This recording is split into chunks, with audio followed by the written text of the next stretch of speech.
উচ্চ মাধ্যমিক যারা 2024 সালে দিতে চলেছ, যাদের রাষ্ট্রবিজ্ঞান অর্থাৎ পলিটিক্যাল সায়েন্স যাদের রয়েছে, তারা ভিডিওটি সম্পূর্ণরূপে দেখবে, কারণ এই ভিডিওর মাধ্যমে 100% কমনযোগ্য যেসব প্রশ্নগুলো রয়েছে এবার পরীক্ষার জন্য ইম্পর্টেন্ট প্রশ্ন, তার সাজেশন কিন্তু তোমাদের সামনে তুলে ধরছি।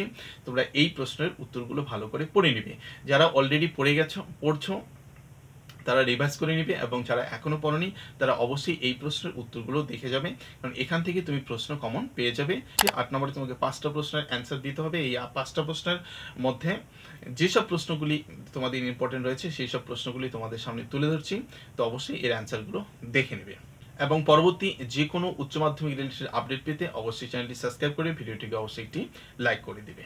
তাহলে চলো আমরা দেখে নিই যে এইবারে কোন কোন প্রশ্নগুলো তোমাদের পরীক্ষা আসতে চলেছে, তার একটা কমপ্লিট সাজেশন এবং 100% কমনযোগ্য প্রশ্ন, এবং এর উত্তরগুলো অবশ্যই তোমাকে পড়ে পরীক্ষা হলে যেতে হবে। আমরা 8 নম্বরের 5টি প্রশ্নের অ্যান্সার করতে হবে, 5-40 নম্বর। এই 40 নম্বরের জন্য যে প্রশ্নগুলি ইম্পর্টেন্ট রয়েছে সেই প্রশ্নগুলো তোমাদের সামনে তুলে ধরছি, তোমরা অবশ্যই এগুলো ভালো করে পড়ে নেবে। এবং মাত্র 10টি, ঠিক আছে, মাত্র 10টি প্রশ্ন ভালো করে পড়বে, তাহলেই তুমি কমন পেয়ে যাবে। এছাড়াও আমি তোমাদের জন্য প্রশ্ন রেখেছি, যারা বাড়তি প্রশ্ন পড়তে চাও, বা ধরো কোনো একটা প্রশ্ন যদি না আসে, হ্যাঁ, তার পরবর্তী কিছু অ্যাডভান্স প্রশ্ন তো তোমাদের মনে রাখতে হবে, তাই কি না? তো সেই হিসাবে আমি তোমাদের সাজেশনটা দিচ্ছি, অবশ্যই সাজেশনটি ভালো করে লক্ষ্য করো। দেখো, প্রথম প্রশ্ন হচ্ছে আন্তর্জাতিক সম্পর্কের সংজ্ঞা দাও, আন্তর্জাতিক সম্পর্কের বিকাশের ধারা সংক্ষেপে আলোচনা করো। VVI এই হলো একটা, ঠিক আছে, এটা ভালো করে পড়বে। 2 নম্বর, বিশ্বায়ন কাকে বলে, বিশ্বায়নের প্রকৃতি আলোচনা করো, এটা হলো 2 নম্বর, ঠিক আছে। এই দুটো প্রশ্ন ভালো করবে, এই দুটোর মধ্যে একটা তুমি কমন পেয়ে যাবে, একদম শিওর। পরের প্রশ্ন 3 নম্বর প্রশ্ন বলছে মার্ক্সবাদের মূল সূত্রগুলি আলোচনা করো, এটা হলো 3 নম্বর, ঠিক আছে। VVI দেখবে 1, 2, এই 3 নম্বর, 3টা প্রশ্ন ভালো করে বলে টোটাল হচ্ছে 10টা প্রশ্ন এরকম আছে যেগুলো তোমাকে পড়তেই হবে। ওকে, 4 নম্বর প্রশ্নটি কি বলছে, মার্ক্স এর রাষ্ট্র সম্পর্কিত তথ্যটি আলোচনা করো, এই প্রশ্নটা তোমাকে পড়তে হবে। 5 নম্বরটি কি বলছে, গান্ধীজি সত্যাগ্রহ সম্পর্কিত ধারণাটির উপর একটি টিকা লেখো, ঠিক আছে। এই হলো তোমাদের 4টা প্রশ্ন, ভালো করে পড়তে হবে। 6 নম্বর প্রশ্নটি কি বলছে, আধুনিক রাষ্ট্রের শাসন বিভাগের কার্যাবলী আলোচনা করো, এটাও পড়তে হবে।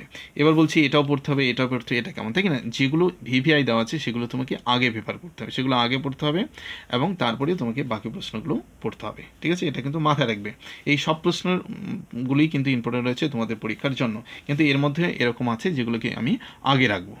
ওকে, যে প্রশ্নের উত্তরগুলো আমাদের একদম মানে ঠোঁটস্থ থাকতে হবে, সেই জাতীয় প্রশ্নগুলো হচ্ছে যেগুলো VVI আছে। এরকম 10টি প্রশ্ন আছে যেটা তোমাদের হচ্ছে ভীষণ ভীষণ ইম্পর্টেন্ট রয়েছে এবার পরীক্ষায় আসার মতো প্রশ্ন, এগুলো তো পড়বেই, এবং বাকি প্রশ্নগুলো পড়তে হবে। আশা করি কথাটা বুঝতে পেরেছ। 7 নম্বর প্রশ্নটি কি বলছে, যে আইন নির্দিষ্ট পদ্ধতি বলতে কি বোঝো, আমলাতন্ত্রের বৈশিষ্ট্য আলোচনা করো, ঠিক আছে। এই আমলাতন্ত্রের বৈশিষ্ট্য কিন্তু ভীষণ ইম্পর্টেন্ট রয়েছে তোমাদের পরীক্ষার জন্য। পরের প্রশ্নটি কি বলছে, কক্ষ বিশিষ্ট আইনসভার পক্ষে এবং বিপক্ষে যুক্তি দাও, অথবা সাদৃশ্য এবং বৈসাদৃশ্য, এরকমও কিন্তু প্রশ্নটা হতে পারে।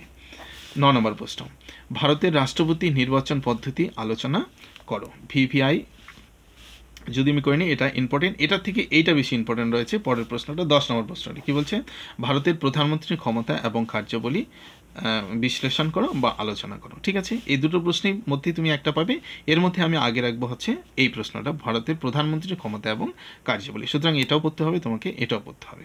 ওকে, দেখো 11 নম্বর প্রশ্ন বলছে ভারতের প্রধানমন্ত্রীর ক্ষমতা ও পদমর্যাদা বিশ্লেষণ করো, ওটা হচ্ছে ক্ষমতা ও কার্যাবলী ছিল, এটা হচ্ছে পদমর্যাদা, ঠিক আছে।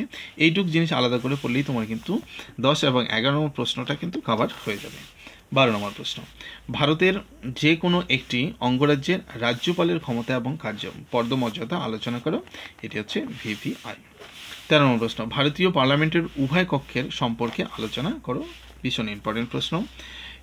14 নম্বর প্রশ্ন, লোকসভার অধ্যক্ষের ক্ষমতা ও কার্যাবলী ব্যাখ্যা করো, VVI রয়েছে, বুঝতেই পারছো কতটা ইম্পর্টেন্ট রয়েছে প্রশ্নটা এবার তোমাদের পরীক্ষার জন্য।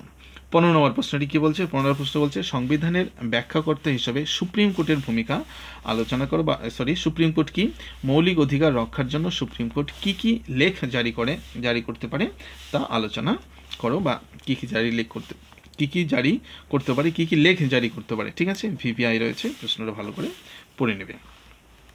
ওকে, 16 নম্বর প্রশ্ন কি বলছে, ভারতের কোন রাজ্যের হাইকোর্টের গঠন ও কার্যাবলী আলোচনা করো। 17 নম্বর প্রশ্নটি কি রয়েছে, ভারতের লোক আদালতের গঠন এবং হচ্ছে কার্যগুলি। আমি আর একটা দুটো স্টার করবো, ভীষণ ইম্পর্টেন্ট রয়েছে তোমাদের পরীক্ষার জন্য। এবার শেষ প্রশ্ন রয়েছে, ক্রেতা সুরক্ষা আদালতের উপর একটি সংক্ষিপ্ত টিকা লেখো।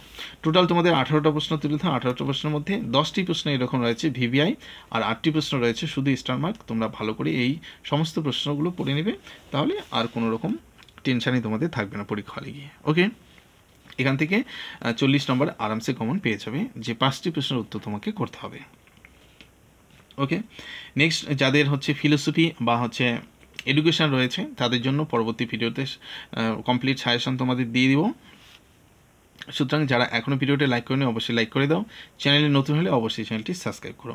এই প্রশ্নের উত্তরগুলো ভালো করে রেডি করে ফেলে, যারা অলরেডি পড়ে নিয়েছো এই প্রশ্নগুলোর মধ্যে অনেকেই পড়ে নিয়েছো, এবং যারা পড়েনি তারা অবশ্যই কিন্তু পড়তে হবে। তো দেখা হচ্ছে পরবর্তী ভিডিওতে, ততক্ষণে সকলে ভালো থেকো।